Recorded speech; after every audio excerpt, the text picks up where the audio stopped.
तो इस कहानी के शुरू में हम हैना नामी एक लड़की को देखते हैं। उसे घर से बाहर कुछ अजीब आवाजें सुनाई देने पर वो एकदम से गन उठा लेती है। उसी सेकंड बहुत सारे मॉन्स्टर उसके घर का दरवाजा तोड़ते हुए उसके ऊपर हमला कर देते हैं और हैना गन के जरिए उन सभी मॉन्स्टर्स को मार डालती है। मॉन्स्टर्स के मरते ही ये सब कुछ यहाँ से खत्म हो जाता है और मालूम होता है कि यहाँ जो कुछ भी हो रहा था वो हैना की वर्चुअल गेम के अंदर हो रहा था। असल में हैना एक गेमर है और उसकी जॉब है गेम्स को लॉन्च करने से पहले उसे टेस्ट करना, उस गेम की ग्लिचेस यानी गलतियाँ और इम्प्रूविंग पॉइंट गेमिंग कंपनी को बताना। अभी जो हैना गेम खेल रही थी उसमें भी एक ग्लिच था जिसके बारे में वो कंपनी को बताती है और कंपनी यहाँ उसे बताती है कि इन्होंने एक और गेमिंग टूल बनाया है जिसको लॉन्च करने से पहले कल वो टेस्ट करने के लिए हैना के पास भेजेंगे। हैना उस पार्सल को रिसीव करने के लिए बहुत ही ज्यादा एक्साइटेड थी। अगले दिन वो पार्सल भी घर आ जाता है, लेकिन हम नोटिस करते हैं कि हैना डिलीवरी बॉय से डर रही है। वो डिलीवरी बॉय को अपार्टमेंट से दूर रहने का कहते हुए बहुत ही मुश्किल से पार्सल रिसीव करती है और साइन करती है। उसके लिए इतना छोटा सा पार्सल रिसीव करना इतना बड़ा काम इसलिए बन गया था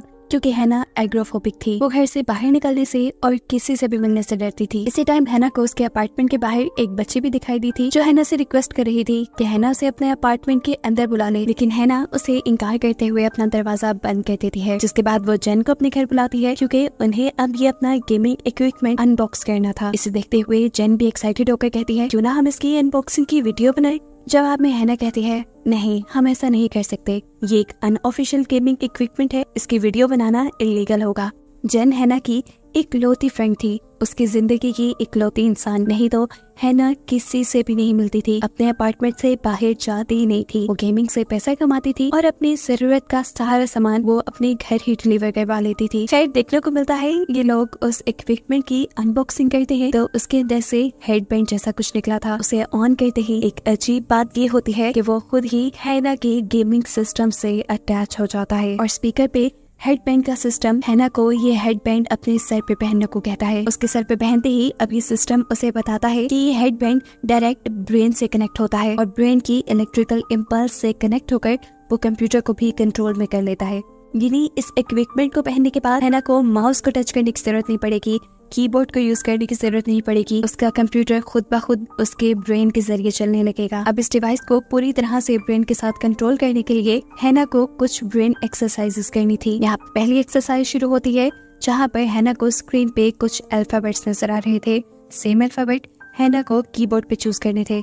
जैसे ही ये एक्सरसाइज आधी खत्म होती है तो हैना नोटिस करती है कि अब हैना बिना कीबोर्ड के बटन्स को प्रेस किए कंप्यूटर पे अल्फाबेट्स लिख पा रही थी। जिसे देखते हुए हैना बहुत ही ज्यादा एक्साइटेड होकर अपनी दोस्त जेन को यहाँ बुलाती है। जेन भी इसे देखकर हैरान थी। वो अब हैना को मशवरा देती है कि तुम्हें इसके जरिए गेमिंग टूर्नामेंट पे हिस्सा लेना चाहिए, लेकिन हैना मना कर देती है क्योंकि पिछली मर्तबा हैना गेमिंग टूर्नामेंट हार गई थी। उसका इनकार सुनकर जेन थोड़ा उदास हो जाती है और अपने अपार्टमेंट में जाने की बात करती है। हैना भी उसे गेट तक छोड़ने के लिए आती है और पीछे से हमें देखने को मिलता है कि हैना जो कुछ सोच रही थी वो सब कुछ ही ये एआई सिस्टम परफॉर्म कर रहा था और इतना एडवांस सिस्टम किसी के लिए भी खतरनाक साबित हो सकता है। हैना अब वापस कंप्यूटर के पास आती है तो उसकी एक्सरसाइजेस कंटिन्यू हो जाती है। वो दूसरी तीसरी कई एक्सरसाइज करती है और फिर आखिर में थक जाती है। तब ये ओमनिया नाम की डिवाइस उसे खुद आराम करने को कहती है, इसलिए हैना भी सोने चली जाती है। यहाँ हैना के ख्वाब के अंदर हम एक बर्ड को देखते हैं जो कि एक पिंजरे में बंद था और आजाद होने की कोशिश कर रहा था।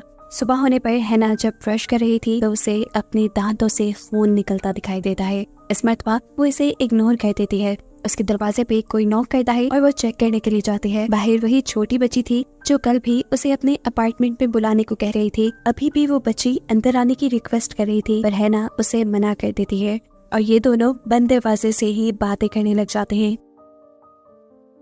हैना को इस बच्ची से उतना डर नहीं लग रहा था जितना उसे बाकी सबसे लगता था। बातों ही बातों में वो बच्ची हैना को एक ऐसी गेम के बारे में बताती है जो गेम हैना भी बचपन में बहुत शौक से खेलती थी। हैना के पास वो गेम अभी भी थी जिसे वो ढूंढकर उस बच्ची को देना चाहती थी, लेकिन वो ढूंढते हुए हैना को मिल जाती है अपनी डैड की पिक्चर्स जिसे वो देखने लग जाती है। इसी बॉक्स में एक बॉल भी थी जिससे खेलते खेलते वो उसे वही फेंक कर अपने काम पे लग जाती है।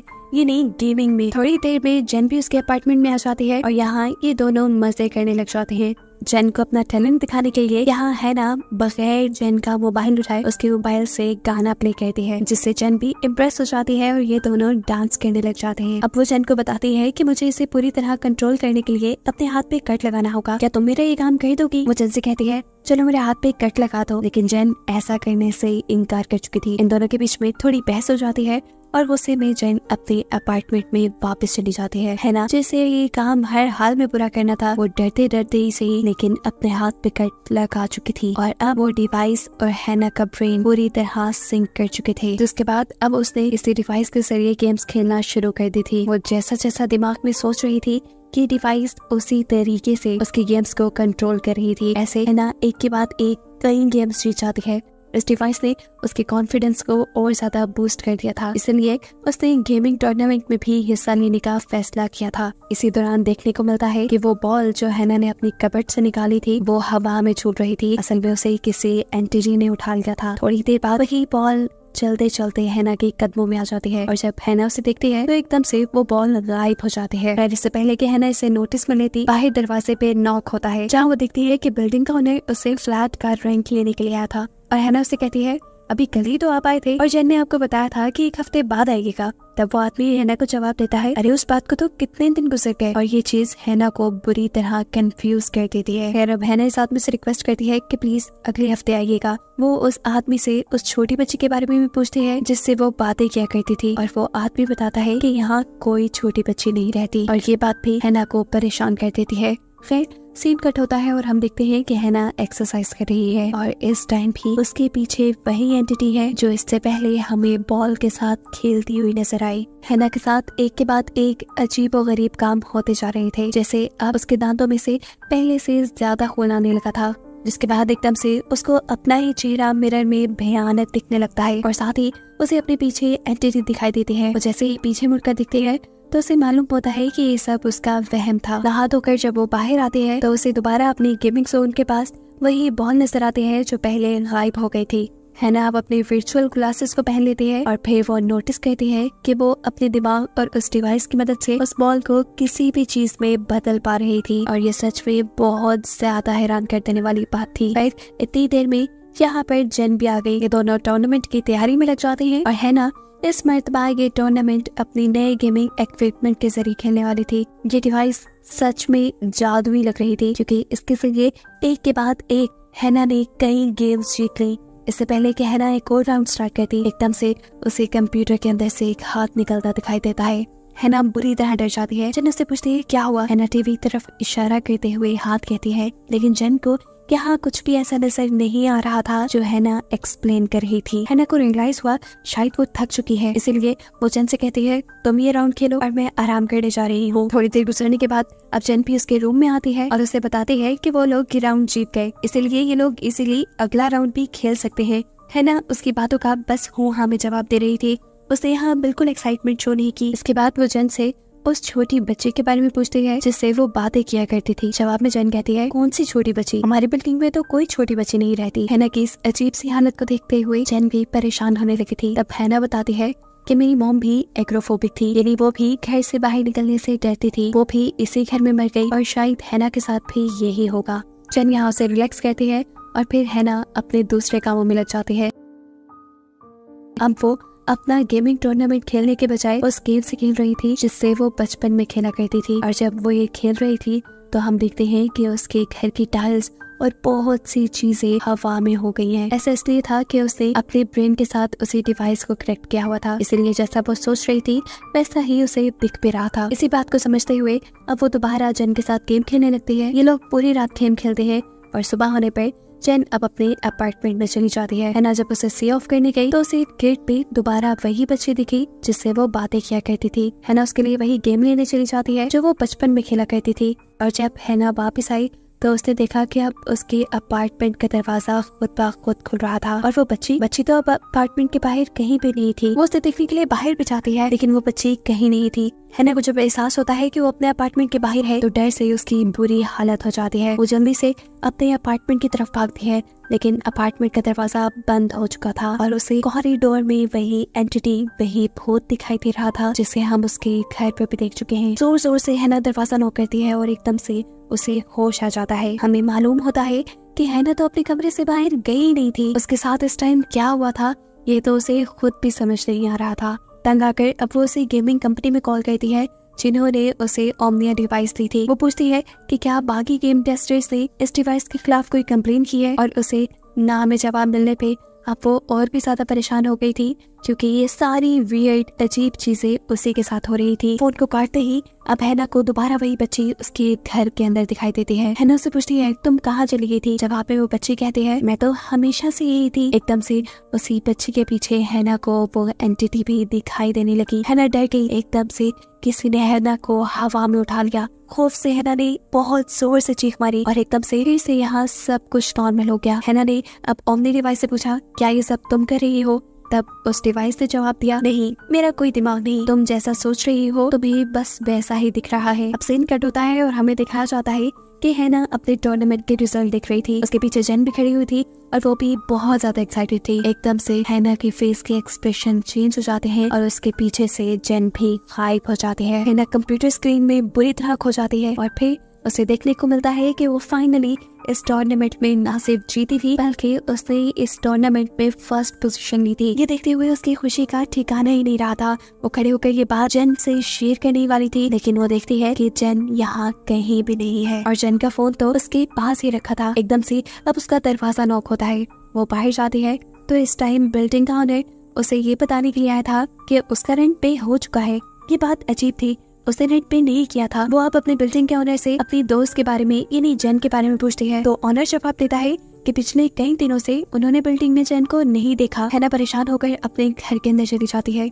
उसने खाने के लिए कुछ नूडल्स बनाए थे और जब वो उसे खाने लगी तो उसे पता चला ये नूडल्स नहीं बल्कि कीड़े थे। उसने फौरन ये नूडल्स छोड़ दिए। उसका हाथ जो यहाँ पे कटा हुआ था उसके अंदर भी बुरी तरह इन्फेक्शन हो गया था। एकदम से हमें दिखाया जाता है कि जब वो गेम खेल रही थी तो वो एंटिटी जो कि उसके घर में बार बार दिखाई गई है वो उसे पीछे से आकर गले लगा लेती है। अब ये सीन ऐसे कट होता है कि हैना की डोर पे एक और मरतबा बेल होती है और हैना जब देखने के लिए जाती है तो इस टाइम उसे एक ट्रॉफी डिलीवर की गई थी उस टूर्नामेंट को जीतने का इनाम। इस ट्रॉफी को लेकर वो बहुत ज्यादा एक्साइटेड होती है। वो जब अपने घर आई तो उसे अपने कंप्यूटर डेस्क के ऊपर एक बॉक्स दिखाई दिया जो जेन ने उसके लिए रखा था।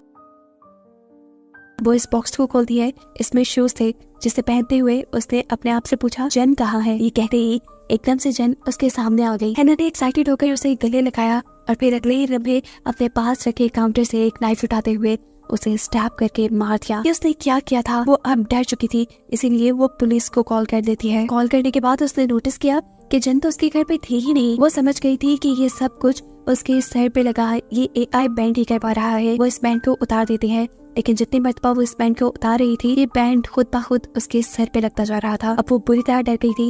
वो अब अपना सामान उठाती है और यहाँ से जेन के पास जाने के लिए निकल जाती है। इससे पहले कि वो अपने अपार्टमेंट से बाहर निकलती उसे अपने वॉशरूम के पास कुछ दिखाई देता है। वो जब अंदर गई तो अंदर का नजारा देखकर उसके होश उड़ गए। बाथटब में जेन की लाश पड़ी थी, वो भी इतनी खराब हालत में कि जैसे वो लाश डिकम्पोज होने लगी हो। वो अब जैसे ही वॉशरूम से निकलती है तो उसे अपने अपार्टमेंट की हालत भी बहुत खराब दिखाई देती है। इस सब चीजों को समझना उसकी समझ से बाहर हो रहा था। वो अब सामान उठाकर जेन के ही अपार्टमेंट की तरफ निकल जाती है। जेन के अपार्टमेंट में जाते ही वो देखती है कि सामने वो खुद जेन से गले मिल रही थी, जिसके बाद उसने जेन को स्टैब करके मार डाला। ये सीन उसे और डरा चुका था। वो यहाँ से भागती है तो अब उसके पीछे वो मॉन्स्टर्स लग गए थे जो मूवी के स्टार्ट में उसके पीछे पड़े हुए थे, यानी गेमिंग मॉन्स्टर्स। इनसे बचते हुए वो अपनी बिल्डिंग के टॉप पे चली जाती है। अब क्योंकि उसकी दोस्त नहीं रही थी तो वो भी जिंदा रहना नहीं चाहती थी, इसीलिए उसने बिल्डिंग से जंप कर दी, जिसके बाद उसे एक और मर्तबा होश आया और उसने देखा कि वो अभी भी अपने अपार्टमेंट में थी। ये सब जो हुआ था वो सब उसकी हेलुसिनेशंस थी, यानी उसका माइंड उसे ये सब चीजें दिखा रहा था। उसने ये सब कुछ किया नहीं था। उसे यहाँ एक और मर्तबा वो एंटिटी दिखाई देती है जो शुरू से उसके घर पे है। असल में वो एंटिटी कोई और नहीं बल्कि हैना की मॉम ही है, और वो बच्ची जो उसे अपने अपार्टमेंट में बार बार दिखाई देती है वो भी हैना का बचपन है। हैना गुस्से में चिल्लाते हुए अपनी मॉम से कहती है बस करते बंद करते ये सब, चली जाए यहाँ से। और हैना की मॉम भी यहाँ से चली जाते हैं।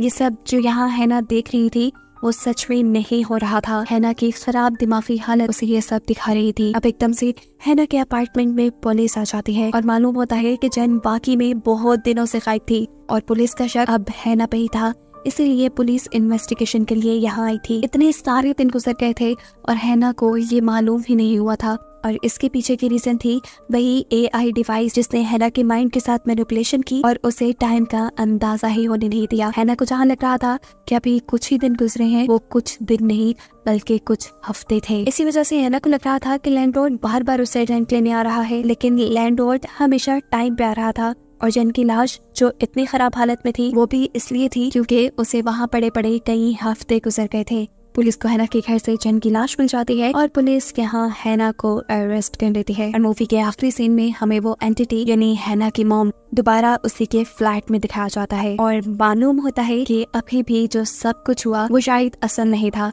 वो उसके दिमाग में ही चल रहा था। वो वर्चुअल रियलिटी और असली दुनिया के दरमियान में फर्क भूल चुकी थी। और इसी मिस्ट्री के साथ क्या आखिर सच क्या था, ये कहानी यही खत्म हो जाती है।